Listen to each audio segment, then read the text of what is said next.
day and I really hate rain. Now, compared to what you guys in Florida encounter and the Netherlands Central, this of course puts it all in perspective. Who minds a little rain? Our hearts are out with you guys. It's terrible.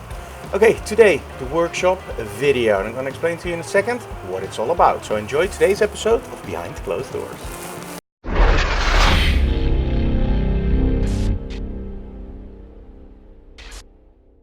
That all being said, I really don't like the rain. Sorry.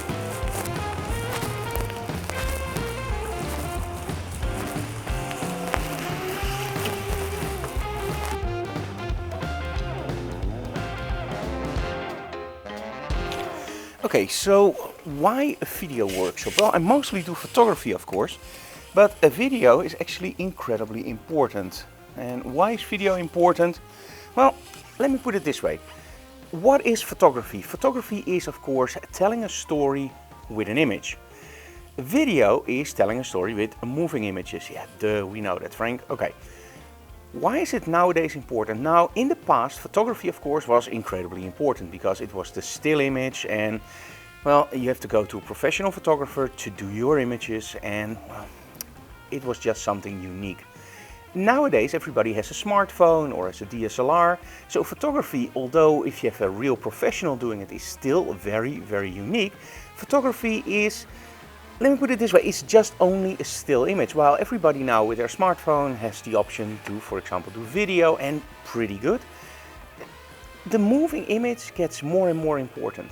Now, is video just doing the same thing as you do with photography, just aiming your camera at something, press the record button and just let it roll? Not really, because if you do that, you can also take a picture. So you have to make it a little bit different. And what I try to do, for example, in the vlogs is, I don't want to do it like one of my examples, Casey Neistat. I don't want to go from jump scene to jump scene to jump scene and just cut straight in the middle of a sentence.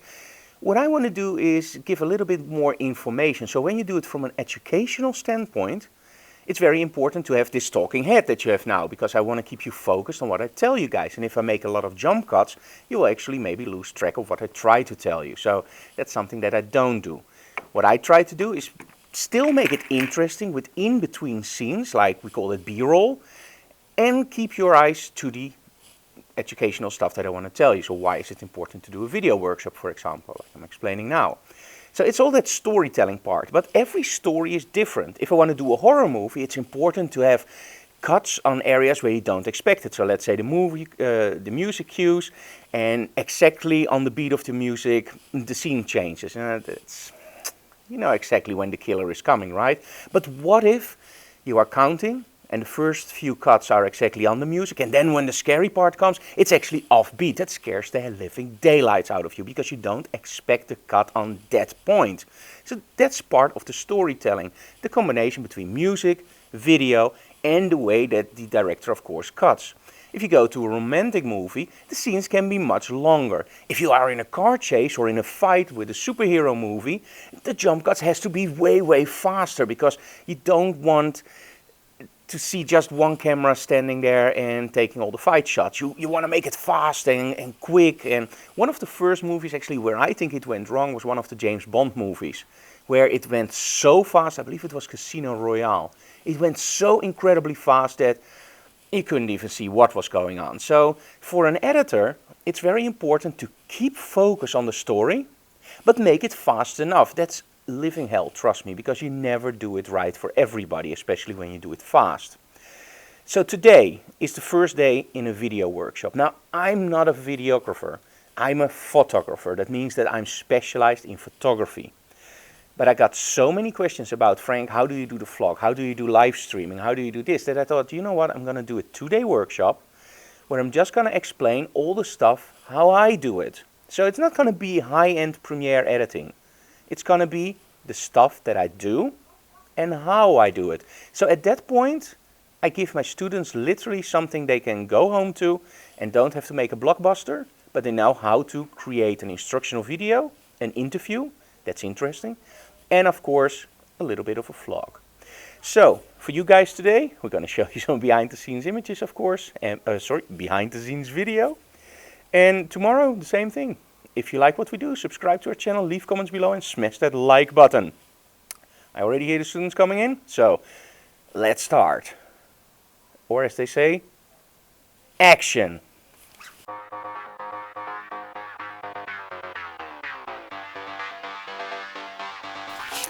Okay, and now it's actually day 2. Now I promised you some behind the scenes stuff, but what we decided to do is actually not do a vlog yesterday, but well, do a whole video with video tips. Because during the workshop, it was very clear that doing a vlog during a video workshop, that's a little bit difficult. So we decided to actually do a tips video, on audio, and all the other stuff that comes by making a proper video. So how to put your zebras, how to put your focus. Anyway, I will just link to the video below so you can actually see the video there. So today, day 2 in the workshop for video. Today we're going to talk about streaming, vlogging. So today there will be a vlog because we're actually going to edit this vlog with the attendees of the workshop. We're going to do some green screen, and we're going to do some stuff that we normally do with Digital Classroom. So it's going to be an interesting workshop. Well, we'll see what happens. So join us for part 2 of the video workshops. Oh, and in case you're wondering, we are indeed still scanning these amazing glass negatives. So if you want to follow that series, make sure to check out the Toulouse mystery, because this is really cool stuff. I just love those glass negatives. Wow. Now the cool thing is that you can actually already see a little bit of what becomes when you hold it in front of a LED light. But as soon as you scan it, it really comes to life. So that's why I love doing this. It's an adventure and a little bit of a treasure hunt, of course. Now I'm still using these cardboard pieces because there is no holder for these negatives as far as I know for the Epson. Now there are actually 2 lenses in the Epson. Now one is for stuff that you put on the glass like a document, and that's when actually the top light doesn't trigger. So you have a dark scanner and the light is actually on the bottom. So the focus of that first lens is actually on the glass, and that's a more low resolution lens. There's also another lens, and that actually focuses above the glass. And that's where you normally put your slides, your negatives, or glass negatives in this case. And that lens actually focuses above the glass. So if you put a glass negative on the glass, you actually get a soft image. So that's why we have to raise them a little bit. Now for normal slides in 35mm or medium format, 120 film and even sheet film, there are holders which you can of course change the distance of. But for these negatives, because they are well in different size and because they are very thick because it's glass, I can't find a holder. And I already looked a little bit online, but if you have a tip, just let me know, because we have a lot of stuff to scan, and putting them all on those cardboard pieces is a long time to do one scan. But hey, we just love it. Oh, and the gloves, sorry for that, it's nothing scary, but it's because we really want to handle those glass negatives with care. So let's see what comes in from this image. I think it's a school photography image. The pre-scan is actually the most exciting part, because that's when you're gonna see the image for the first time.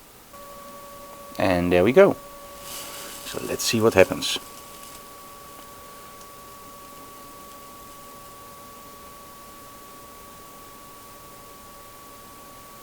Now what I do actually is place the holder with the mouse. There we go. The software we're using, by the way, is Silverfast. I think for scanning it's almost the only choice. It's so incredibly good. I always do it a little bit more around the image, so I can always crop that later. Now we use Auto CCR, and then I will actually make it a little bit more flat, and so that later on, and you can do that over here by the way. I already did a nice screen capture of this, so make sure to go back some episodes so you can see what I'm doing. But now I'm doing it in vlog style with the camera in my hand. And there we go. And there's a lot of resolution in these images. Now in an age where we're actually absolutely mesmerized by high resolution, megapixels, it's so cool to see that these old glass negatives hold a tremendous amount of detail. When we scan it in on a very high resolution, but it seems like it even holds more resolution than the scanner can resolve. And we're now scanning at, let me see, 3200 ppi. So for a big negative, that's a lot of resolution. It also takes a lot of time to scan. I think calculated back, If I have to make a rough estimate, I think the real resolution of these things could very well be in the almost 200 megapixels. Believe it or not, a glass negative. Wow, stunning, right? So, scanning, and now I have to do the email community. What is the email community? Every week we send out an email blast with inspirational videos that I found on YouTube that I really like. It can be about photographer, lighting, can be about the best tips of reviews, new gear or whatever. But there are always like 5 or 6 videos that I really like, and those we send out. Plus every 2 weeks I include a very personal video just for the subscribers of that email community. The cool thing is, the email community is totally free. So subscribe in the link below. And after that, it's time for the workshop. So we already have a pretty busy day even before the workshop starts. So yeah, but hey, we just love what we do. It's like hobby every day. We're in the middle of the workshop at the moment, and one of the parts for today is actually about the vlog, of course, but also about live streaming. So what I'm now actually showing our attendees is our setup for Wirecast and YouTube Live. And of course this monster, and you guys probably know it, we have the Roland for video switching, we have audio switching, the monitor for monitoring everything, and of course then everything goes to the laptop. And we also have of course our Wacom, which is routed through a Magewell. So we have a direct connection with our desktop. And the cool thing is, having a direct connection means that we don't have any delays. In the past we had a lot of delays with our streaming from the desktop, and that's totally solved by using the Magewell. The next part in this workshop is going to be probably, I think, the green screen. So we're going to experiment something with the green screen. That's going to be exciting, because I normally never do a green screen. You know, why fake it when you can create it, right? That's a good one. We're going to create a background. Awesome.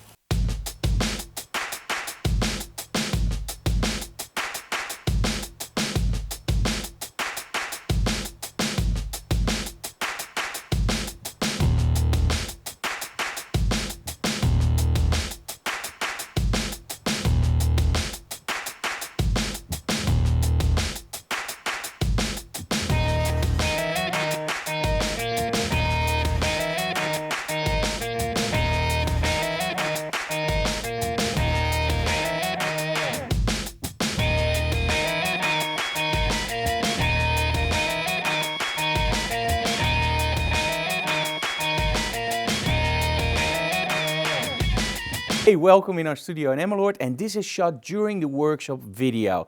Now during the workshop video I tell the attendees everything about lighting, audio, video and storytelling. And at the moment I'm actually in front of a green screen. What is a green screen? It's a green screen. And why do they use it?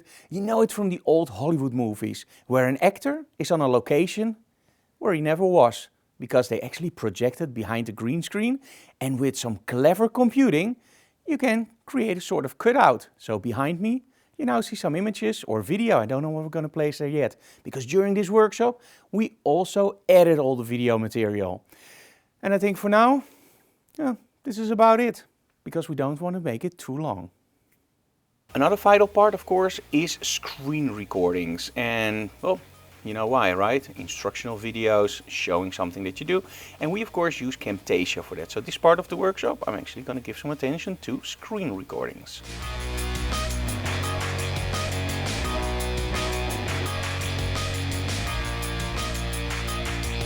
Okay, done with the screen recording with Camtasia. I just love that. It's such an amazing software package. And now it's actually time to edit this vlog and give a lot of tips about overlays. We have to do the green screen and of course get the music in. So this is a different way of what we did yesterday. Yesterday was more like a instructional video, like the video tips you saw online on our YouTube channel. Now it's more like the vlog for today. So actually what you're watching now, so you actually see what I'm talking about before this scene. So that's interesting, right? Hey, if you like what we do, hit that like button. What do I say? Smash that like button. And of course, subscribe to our channel, leave comments below. And if you want to see different stuff, just let me know. No problem at all. We're here for you guys. So thank you so very much, guys. See you again next time. Bye-bye.